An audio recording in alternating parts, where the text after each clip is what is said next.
Welcome to our first ever Headquarters Air Force Reserve Command RCOM, or Reserve Communicators, virtual training session. My name is John Quillen, and I'll be your host and facilitator for today, our first show. And like you, I'm also an Air Force Reserve.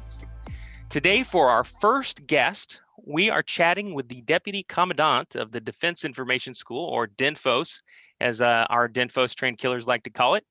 I'd like to welcome Lieutenant Colonel Eric Simon, who, like many of us, has also served and is serving in the Air Force Reserve. He is here with us today to showcase the new Pavilion web-based online learning platform. Welcome, Lieutenant Colonel Simon. Thanks, John. Thanks for having me. Thank you to Colonel Horan and Chief Biscotta for having me as well. Awesome. I was checking out your biography today, and like many of our reservists, you have a very interesting background. Home is California. You started out your career in active duty as a UH-60 Black Hawk maintainer in the Army, and then you cross-trained into the Air Force Reserve to fly our Pave Hawks in the 305th Rescue Squadron.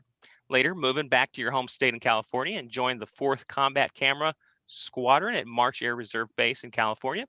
Then you did some time at Space Command's Space and Missile Center and got the opportunity to work in the Air Force Entertainment Liaison Office in LA prior to your current role here, or there, at DINFOS. Pretty cool experiences, man. How has that experience, previous experience, helped you as a public affairs officer? My path has been pretty non-traditional for a PAO, being I come from the operational world, which actually has helped me quite a bit, especially being an entertainment liaison. So my background has not been honed in a traditional wing shop or even up at a MAGCOM shop, like most PAOs or folks in our community. And so my area more, you can say more in project management is where it's been most of my career after flying. And then it's funny because that background perfectly set me up for being the executive oversight at DINFOS for the build of Pavilion. So the sun, the moon, the stars have aligned in my career, and here I am today. And I couldn't be happier. Awesome. So Pavilion, everybody's talking about it. What is Pavilion? Tell me about it. What is it?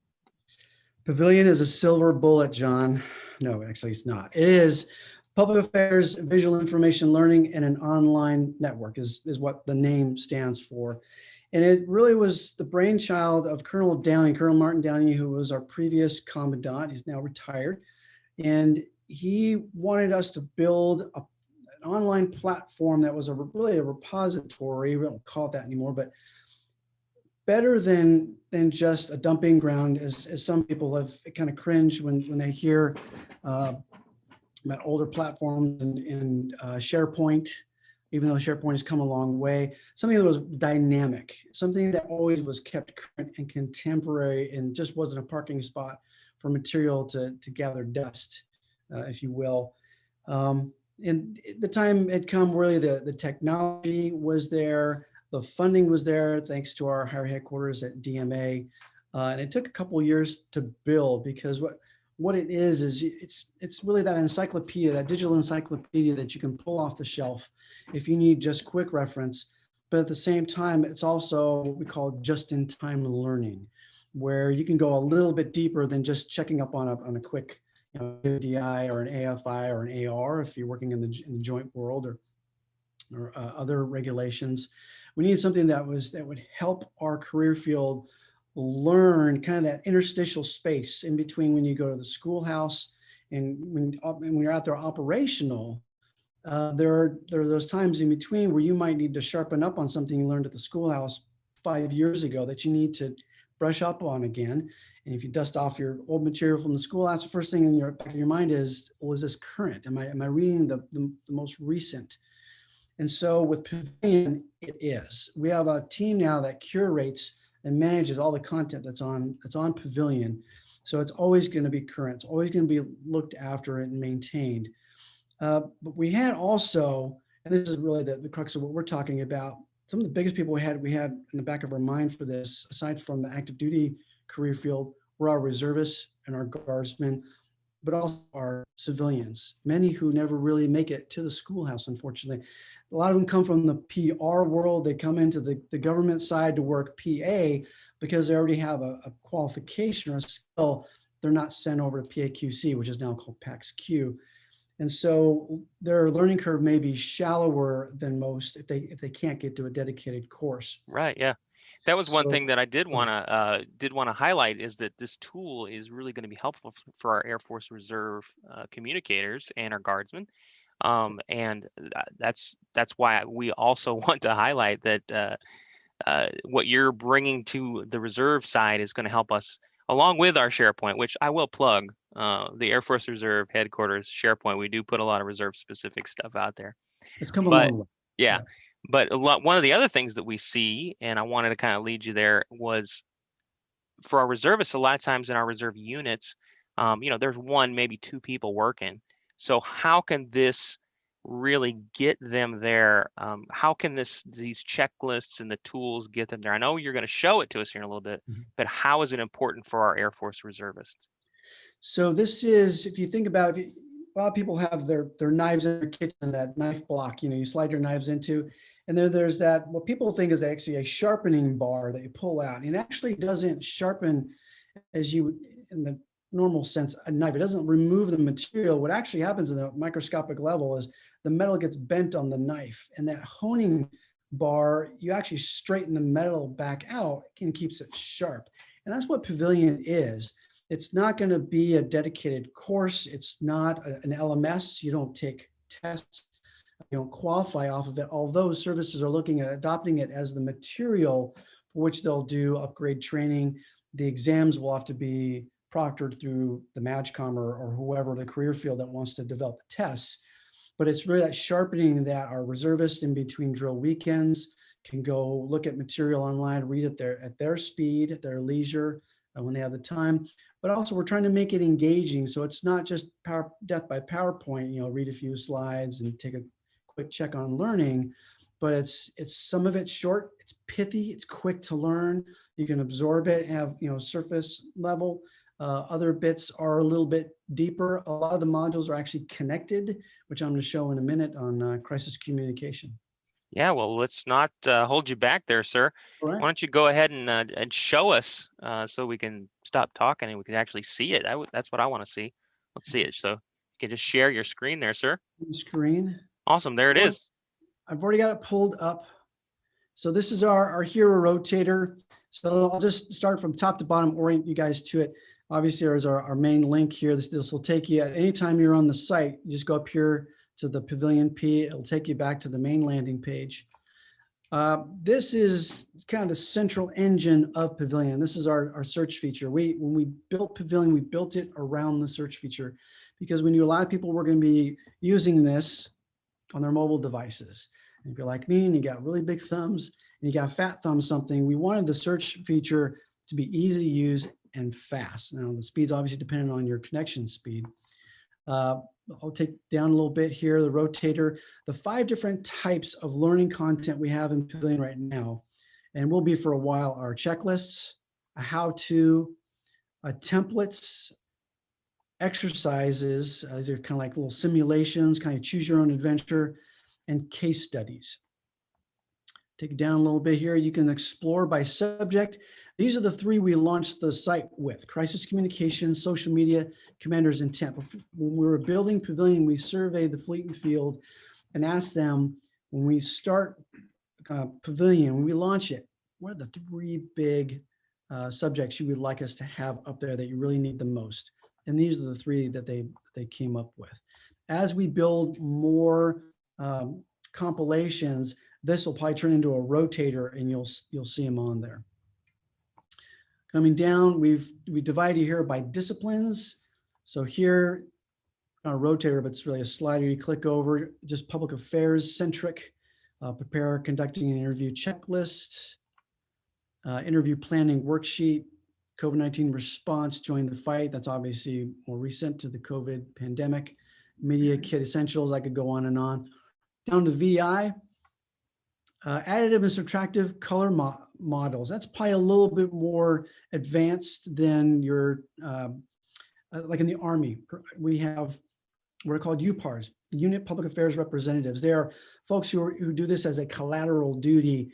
They're not traditionally trained in public affairs. They get a 2-week crash course, and then they go to be UPARs maybe for a couple of years. This might be a little advanced for them this early in, but later on, as they get more experience, they may find themselves coming back to something like this, doing a storyboard template, preparing for conducting an interview checklist. It's both for PA, that also applies for VI, if you're going to do a video interview. Going on down, we didn't want to forget our broadcasting brethren. It's at the schoolhouse. We also teach broadcasting maintenance. And so we have this on there as well. Certain other things still cross over: microphone selection, storyboard templates. Further down is featured. And this is more just to kind of help people dig into Pavilion if you're just curious what's out there. We're also building a what's new page. It's in the process. We may not see it till early next year.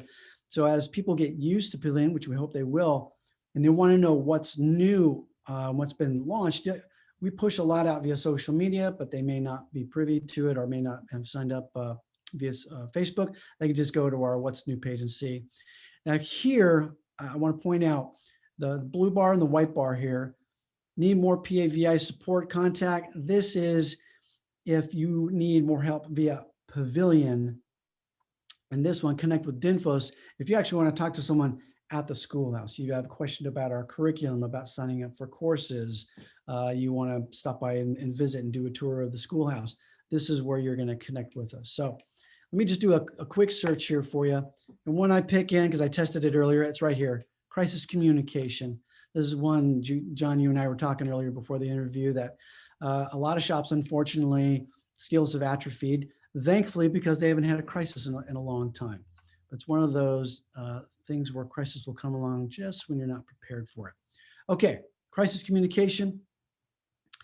We have a before, after, and during checklist. So the scenario I've given people in the past is, here's a really good example. A friend of mine was PAO at a base many moons ago, and back when the C-17 crashed in Alaska, and J-Bear had not become a joint base yet. First day on the job, he was standing up on the tower watching that C-17 crash. He hadn't even been to his office yet.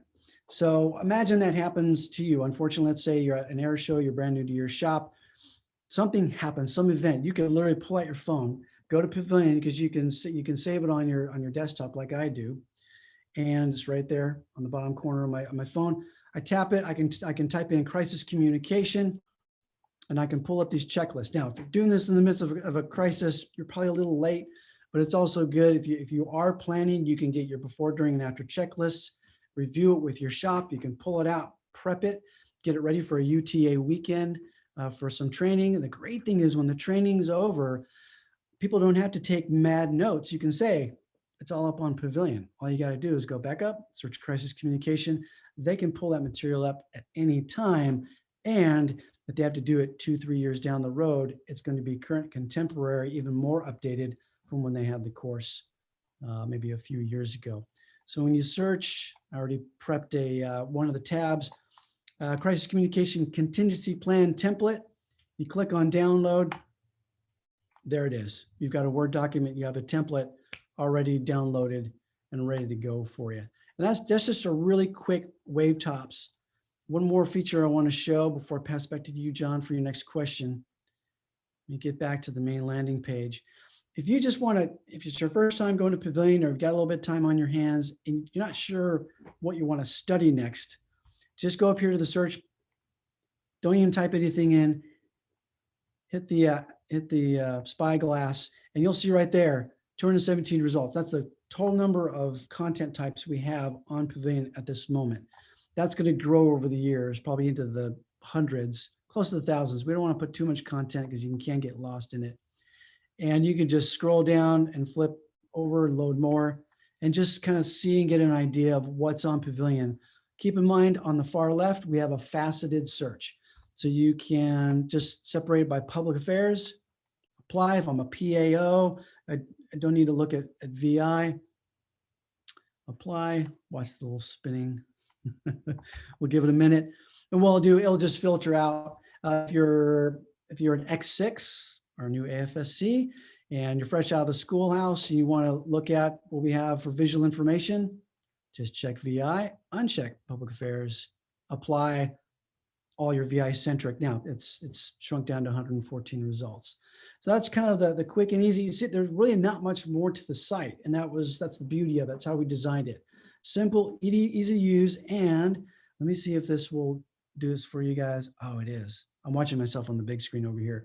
If you see I narrow it down, it conforms to your screen size. You don't need an app to use this. So you're using it on your phone, you turn profile view, it'll go wide. Using it on your template, it gets bigger.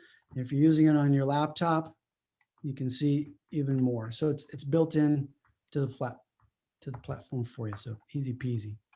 Awesome. So that was one of the things I was thinking about, with our new X6 consolidation that's happened, that Chief Bisco has been proudly leading. This is going to be helpful for those folks, I assume. Of course, we've got our modules to do, but when we're out in the field, this is really a resource if you're new to broadcasting. Maybe if you're a previous photojournalist and you're going to broadcasting, you can just bring this up on your phone and you can kind of use it as a checklist. Like, is there a good checklist out there for like somebody who's new to broadcasting, maybe, that would kind of help them as they set up for an interview? Perhaps I would see that would be a common thing that would happen. See if we saw that earlier. Let's see if it'll pull it up here. If it will be quick to find. Standby.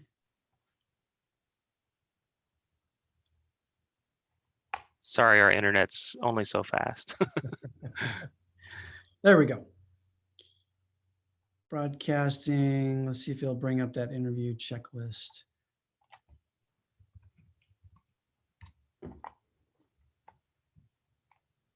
Preparing, conducting an interview checklist. We'll click on it. You'll see it's the content type is a checklist. Go to download. There it is. Now it's showing in the PDF quick view. And now you can use it electronically if you want on your phone. You just thumb click it as you go down.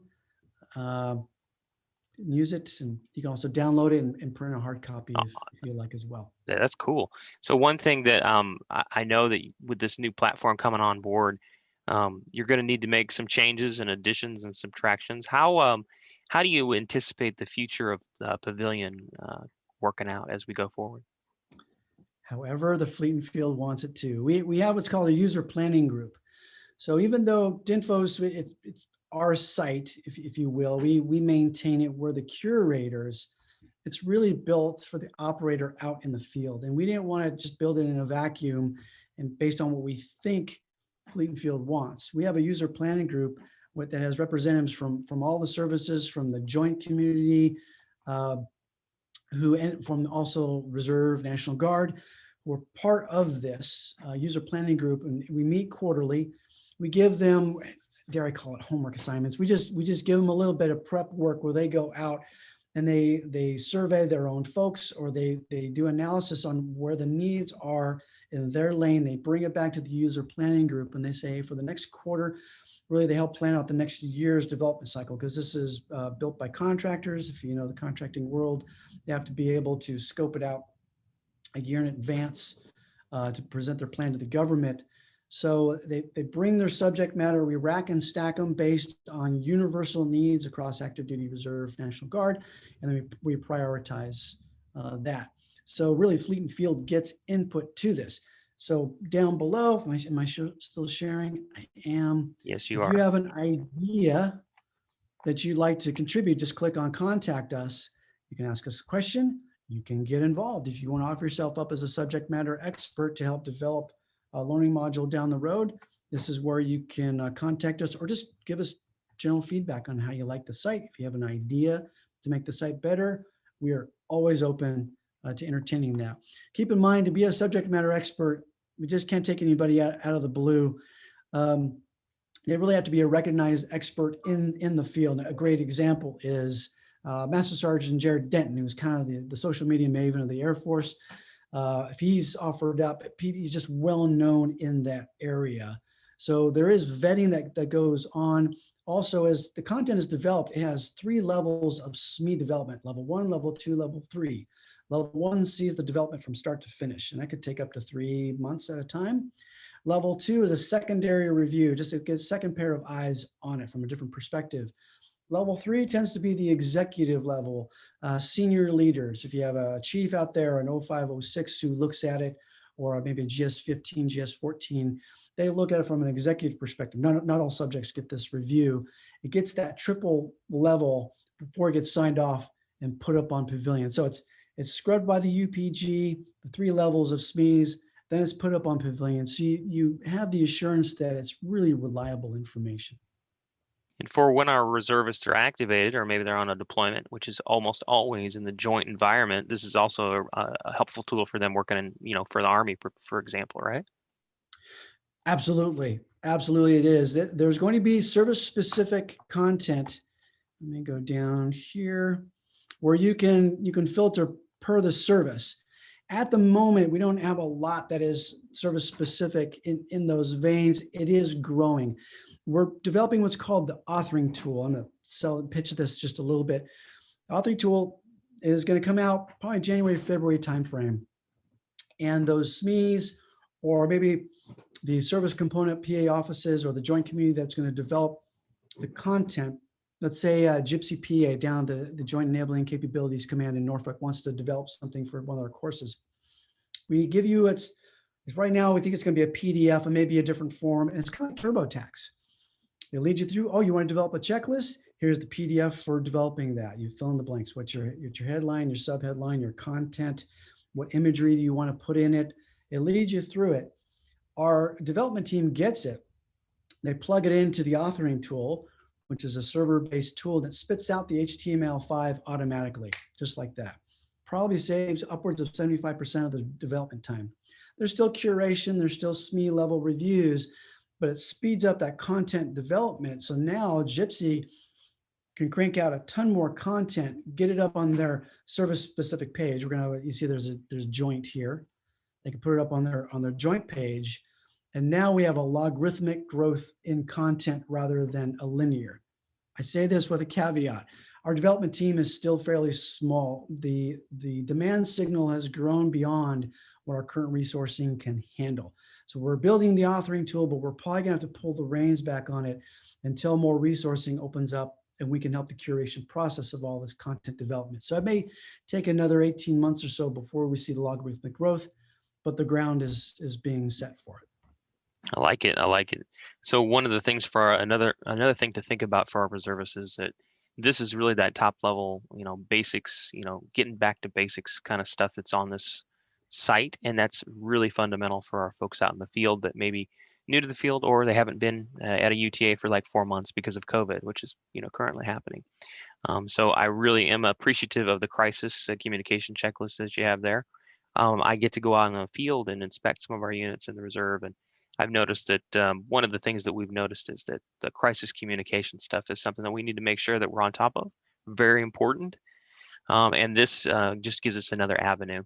I'll plug again our SharePoint site. So this is for that top level training for the MAGCOM here at Air Force Reserve Command. If you're looking for PAG for specific reserve PAG, you're probably going to need to go to our SharePoint. But to that question, I guess my question would be, does this program have a way to integrate PAG, or is that not really what the vision for Pavilion is at this point? No, it's not. It's a really good question. This is an open source website. Anybody can see this around the world. In fact, we have an analytics page that we can see who around the world is dialing in. So yes, our adversaries can see this, and they are looking at it. So we're not really opening our playbook per se. This is just sharpening our skills. So we won't be pushing PAG, although we'll probably develop a module in the future. They'll teach you how to develop PAG and what do you do with PAG? What don't you do with PAG? How to safeguard it, how to put it out, how to write it properly, write it to your commander's intent. There is a module in here under commander's intent. You saw it was one of those 3 main modules. So a lot of these are really going to be integrated. So great example, want to write PAG. Well, before you write PAG, once you find out what your commander's intent is, well, now you got the PAG content and the commander's intent, you can read both, and it gets you set up for success. Yeah, and I really am appreciative of the fact that you can use your mobile device, and because I can envision myself trying to turn on the camera for the first time in a couple of years and being like, oh Lord, how do I do this? I appreciate that, at least I do. So this is a great resource for our reservists out in the field. Sir, what else, anything else you want to add about Pavilion or DINFOS in general while we have the floor? Man, well, I'll tell you, there's a lot going on at DINFOS. Let me give the 30-second update. We are going through, hasn't been done in quite a while, an overhaul of our curriculum. The curriculum was good and it was kept current and contemporary, but we know that because with information as a seventh joint function, with our integration with the other IRCs, now called ICs, it's an acronym that's changing into information capabilities. We had to elevate our curriculum to meet that demand.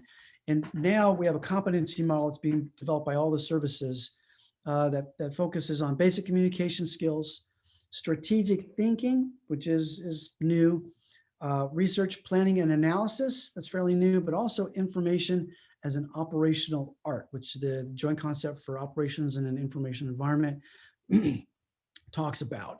And so we're trying to meet that need so we can integrate seamlessly with the other ICs as this integration continues. It's a little bit of a rough start.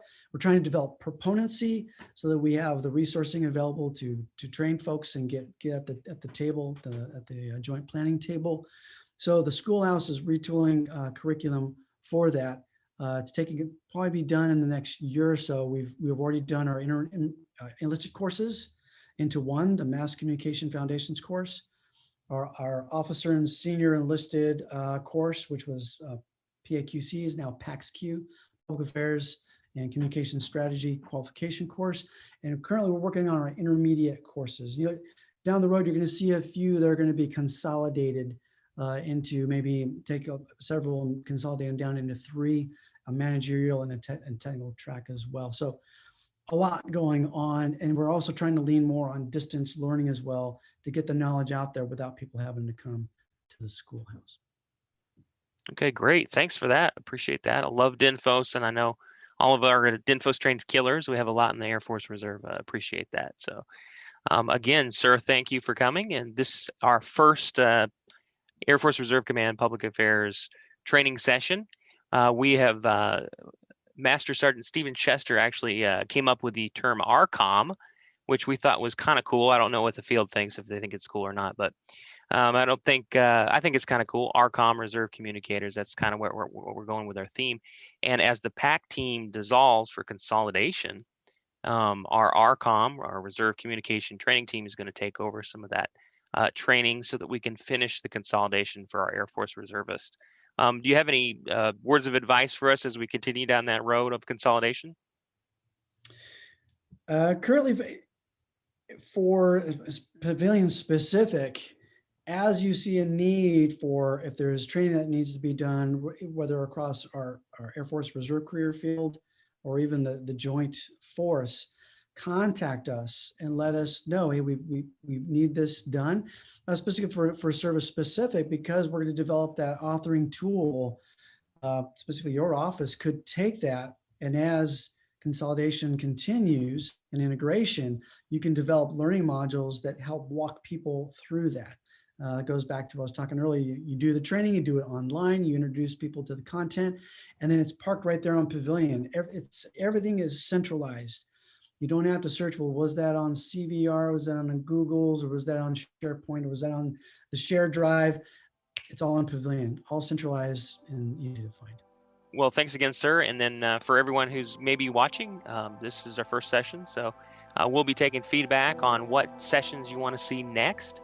I'd like to thank you, sir, for your such a gracious and awesome presentation for us to get down and dirty in Pavilion. So with that, we'll put this session on our Facebook group. And if you have questions, we'll surely answer them on there. Any parting words, sir? Keep an eye out for our social media forum. We just had it back in September. It had to go virtual, obviously, because of the pandemic. It was a huge success, and we're starting to put the content up on Pavilion. So the next month and a half or so, keep an eye out. So just search social media and you'll see a lot of those new modules popping up. It's great content. All right. Thanks again, sir. And with that, that's all we got.